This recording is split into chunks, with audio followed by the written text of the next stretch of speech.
भाइयों, अगर मैं आप लोगों को बोलूं कि गैब्रियल किम यहाँ पे एक आर्टिफिशियल बॉडी है तो आपका रिएक्शन क्या होगा?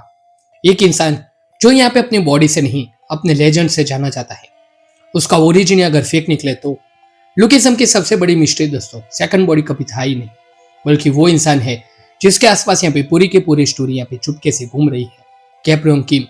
और अब जब दोस्तों यहाँ पे ब्रिज जनरेशन आज चल ही रहा है जिसमें हम लोग यहाँ पे पहली बार गैब्रियल किम की जवानी देख रहे हैं, तो बहुत सारी चीजें ऐसी सामने आई है जो यहाँ पे पहले सिर्फ एक गैस वक्त थी।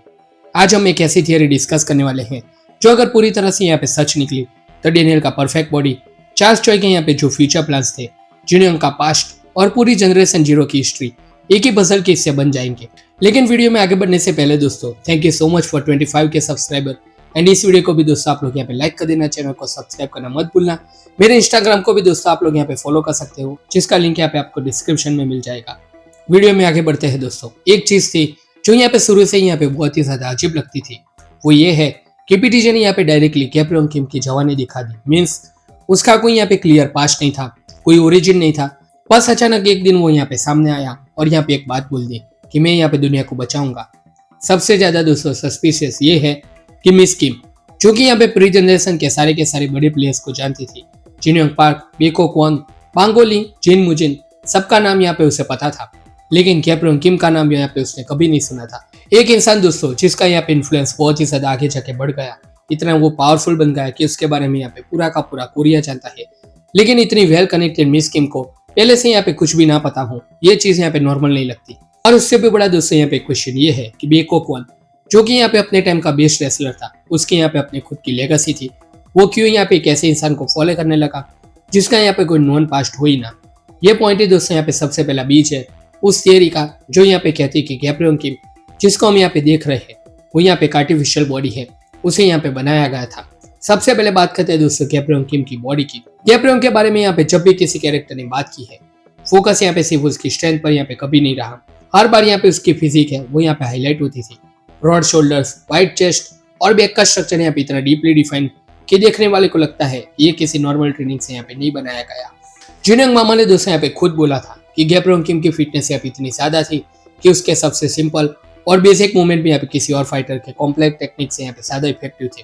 चार्ल्स चॉय ने भी दोस्तों अपनी फाइट के दौरान बताया था कि अगर उसके हाथ ही यहाँ पे उसकी स्ट्रेंथ होते तो वो यहाँ पे प्री जनरेशन का सेकंड इन कमांड कभी नहीं यहाँ पे बन पाता। मतलब दोस्तों गैब्रियल के फिजिकल स्ट्रेंथ यहाँ पे इलाइट से भी ज्यादा थी, जो हमने यहाँ पे सीरीज में भी देख ही लिया है। लेकिन सबसे बड़ा बॉम्ब दोस्तों यहाँ पे खुद गेंजो यामासाकी ने ड्रॉप किया। जब दोनों यहाँ पे आमने सामने आए, गेंजो ने यहाँ पे खुद माना कि गैब्रियल का बॉडी इतना अपसर्ड लेवल का है कि बिना यामासाकी ब्लड लाइन के ऐसी बॉडी यहाँ पे अटेंड करना प्रैक्टिकली इम्पॉसिबल है। गेंजो जो कि यहाँ पे शिंगेन यामासाकी का टीचर रहा है, जिसकी अपनी बॉडी यहाँ पे इतने एक्सट्रीम लेवल की है, वो खुद कंफर्म कर रहा है कि गैब्रियल का फिजिकल पावर उसके अपने लेवल के बराबर है। सिर्फ गेंजो के ब्लैक बोन्स की एक्स्ट्रा ड्यूरेबिलिटी दोस्तों उसे यहाँ पे थोड़ा आगे रखती थी, जब तक यहाँ पे गैब्रियल ने अपने कन्विक्शन से उन ब्लैक बोन्स को यहाँ पे दोस्तों तोड़ना स्टार्ट नहीं किया। यानी कि जो बात यहाँ पे पहले सिर्फ एक असम्पशन लगती थी कि गैब्रियल की बॉडी यहाँ पे यामासाकी ब्लड के बिना पॉसिबल नहीं, वो बात अब यहाँ पे खुद गेंजो यामासाकी के मुंह से निकल चुकी है। और यही दोस्तों वो पॉइंट है जिससे पूरी की पूरी क्रिएटेड बॉडी वाली थियरी सबसे ज्यादा यहाँ पे स्ट्रेंथ पकड़ती है। अब एक इंटरेस्टिंग कोइंसिडेंस देखो दोस्तों, स्टोरी में यहाँ पे परफेक्ट बॉडी एक कोर कॉन्सेप्ट की तरह यहाँ पे एक्सिस्ट करता है।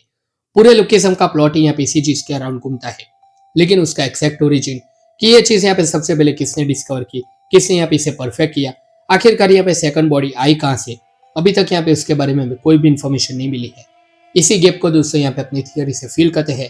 क्या पता कि परफेक्ट बॉडी प्रोजेक्ट की इंस्पिरेशन ही हमारा गैब्रियल किम रहा हो, क्योंकि इसकी बॉडी यहाँ पे इतनी एक्सट्रीम लेवल तक पहुंच चुकी है। किसी ने यहाँ पे सोचा होगा कि अगर इसी तरह की बॉडी आर्टिफिशियली यहाँ पे रेप्लिकेट की जाए तो रिजल्ट यहाँ पे कैसा मिलेगा, या फिर गैब्रियल किम के डीएनए, उसके ब्लड या फिर उसके डेटा को दोस्तों बाद में यहाँ पे फ्यूचर एक्सपेरिमेंट का यहाँ पे बेस बना दिया गया हो। कई लोग यहाँ पे ये भी मानते हैं कि डेनियल का परफेक्ट बॉडी एक अकेले इंसान से यहाँ पे अलग से यहाँ पे क्रिएट नहीं हुआ, बल्कि मल्टीपल स्ट्रॉन्गेस्ट फाइटर का यहाँ पे कॉम्बिनेशन हो सकता है, जिसमें गैब्रियल किम का रॉ पावर, जिनयोंग पार्क की कॉपी एबिलिटी और बाकी सारे के सारे लेजेंड के एट्रीब्यूट्स यहाँ पे मिक्स किए गए हो। सबसे इंटरेस्टिंग पॉइंट दोस्तों यहाँ पे जिनयोंग का वो डायलॉग है जिसमें उसने कहा था कि गैब्रियल को यहाँ पे रिवाइव नहीं किया जा सकता। मोस्ट रीडर दोस्तों यहाँ पे इसका सिंपल और लिटरल मीनिंग यहाँ पे निकालते हैं, मतलब वो मर चुका है और उसका जिंदा करना इम्पॉसिबल है। लेकिन एक दूसरे रीडिंग दोस्तों ये भी पॉसिबल है। हो सकता है जिनयोंग की डेथ की बात वो यहाँ पे कर ही ना रहा हो सकता है उसका मतलब ये हो कि गैप्रोंग जैसा यहाँ पे बॉडी दोबारा बनाना यहाँ पे इम्पॉसिबल हो, एक फिजिकल परफेक्शन जो यहाँ पे कभी भी दोबारा रेप्लिकेट नहीं की जा सकती। और जब दोस्तों यहाँ पे जिन योंग पाक ने जेम्स और गैप्रोंग का नाम यहाँ पे एक साथ लेना स्टार्ट किया तो ये भी पॉसिबल हो सकता है वो दोनों यहाँ पे किसी एक ही बड़े सीक्रेट से यहाँ पे कनेक्टेड हो, चाहे वो सीक्रेट आर्टिफिशियल क्रिएशन से हो या फिर किसी और चीज का। अब एक थियरी के ऊपर दोस्तों बात करते हैं जो हमारी फर्स्ट थियरी को सीधा उल्टी डायरेक्शन से यहाँ पे दिखती है। बहुत सारे लोगों का दोस्तों ये भी कहना है कि गैप्रोंग का बॉडी यहाँ पे परफेक्टली बॉडी जैसा आर्टिफिशियल कभी था ही नहीं, बल्कि वो नेचुरली ह्यूमन इवोल्यूशन पीक था। एक ऐसा इंसान जो यहाँ पे बिना किसी इंटरफियरेंस के सिर्फ अपने जेनेटिक्स और रिलेटेड कन्विक्शन से यहाँ पे सबसे ऊपर पहुंच गया। इस एंगल से यहाँ पे डेनियल का परफेक्ट बॉडी एक लेबोरेटरी परफेक्शन बन जाता है। दोनों के दोनों यहाँ पे एक दूसरे का ऑपोजिट एक्सट्रीम्स। इसको सपोर्ट करने वाला दोस्तों एक जेन्युइनली यहाँ पे कंफर्म फैक्ट भी है। जैक किम के यहाँ पे जन्म के बाद गैप्रोंग ने दोस्तों यहाँ पे वास्केटोमी करवाई थी, जो सीधा यहाँ पे दिखाती है कि उसका रिप्रोडक्टिव सिस्टम बिल्कुल यहाँ पे नॉर्मल ह्यूमन जैसा ही था। अगर वो यहाँ पे कोई लैब मेड या आर्टिफिशियल ऑल्टर बॉडी होता तो इतनी स्ट्रेट फॉरवर्ड नॉर्मल बायोलॉजी यहाँ पे थोड़ी अनयूजुअल लगती। एक थियरी दोस्तों ये भी है कि गैप्रोंग की असली पावर किसी एक्सपेरिमेंट से नहीं बल्कि उसके पाथ और कन्विक्शन से आई।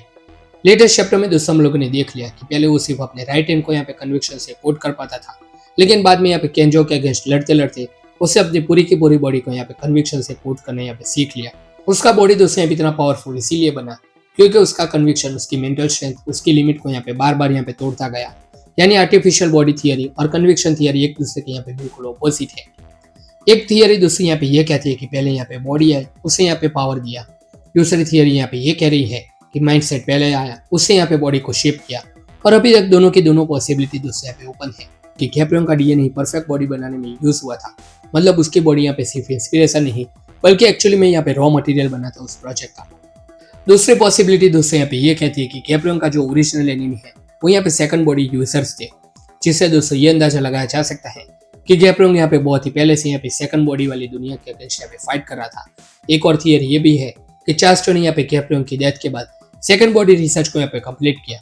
मतलब गैप्रोंग की डेथ यहाँ पे सिर्फ किलिंग नहीं था बल्कि यहाँ पे किसी बड़ी रिसर्च का यहाँ पे ट्रिगर पॉइंट बन गया था। मतलब उसकी पावर और उसकी बॉडी यहाँ पे एक दूसरे को सपोर्ट करते थे, एक दूसरे के बिना यहाँ पे वो दोनों चीज यहाँ पे इनकम्प्लीट थी। फाइनल ट्विस्ट की अगर बात करें दोस्तों, आप लोग यहाँ पे इमेजिन कीजिए अगर फ्यूचर में यहाँ पे पीटीजे रिवील करे कि चार्ल्सटन का यहाँ पे परफेक्ट बॉडी प्रोजेक्ट गैप्रोंग को स्टडी करने के बाद यहाँ पे शुरू हुआ था या उसका डीएनए उन एक्सपेरिमेंट का यहाँ पे बेस था, तो डीएनए का परफेक्ट बॉडी, जिन योंग पाक का रिसर्च और पूरी की पूरी जनरेशन जीरो की हिस्ट्री सब एक ही टाइमलाइन में यहाँ पे कनेक्ट हो जाएंगे। और ऑनेस्टली अगर ऐसा होता है तो ये लुकिज्म का अब तक का यहाँ पे सबसे बड़ा प्लॉट ट्विस्ट होगा। तो इसी पॉइंट के ऊपर दोस्तों यहाँ पे इस वीडियो को एंड करते हैं। तो दोस्तों अगर आप लोगों को एनालिसिस और यहाँ पे ऐसे थियरी वीडियो यहाँ पे अच्छे लगते हैं तो प्लीज यहाँ पे कमेंट सेक्शन में बता दीजिए कि आप लोगों को यहाँ पे और कौन से टॉपिक के ऊपर यहाँ पे वीडियो चाहिए।